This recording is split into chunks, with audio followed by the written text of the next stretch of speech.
যদি কেউ মোবাইলের মধ্যে কোনো খারাপ ভিডিও দেখে অথবা মোবাইলের মধ্যে কোনো অপকর্ম দেখে, তাহলে আল্লাহ তাআলা এই দুনিয়াতেই তাকে 3টি শাস্তি দিবেন। প্রিয় ভাইয়েরা আমার, এখন দেখা যায় আমাদের এই সমাজটা নষ্ট হওয়ার পিছনে মূল কারণ হলো এই মোবাইল।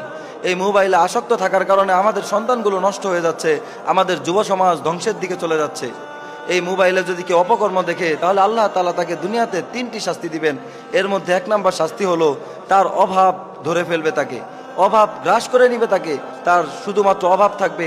সে অনেক টাকা কামাই করবে, সে অনেক টাকা রোজগার করবে, কিন্তু এই টাকাগুলোর মধ্যে বরকত পাবে না, আল্লাহ তাআলা বরকত দিবেন না। 2 নাম্বার যে শাস্তিটি হবে সেটি হলো তার মধ্যে মানসিক কোনো শান্তি থাকবে না, তার মন সবসময় উদ্বিগ্ন হয়ে থাকবে, তার মনের মধ্যে কখনো সে মানসিক শান্তি পাবে না। সে অনেক চেষ্টা করবে মানসিক শান্তি পাওয়ার জন্য, কিন্তু তার মনের মধ্যে মানসিক কোনো শান্তি থাকবে না। সে চিন্তা করবে যে আমি মনে হয় ভালো আছি, কিন্তু আসলে সে ভালো নেই।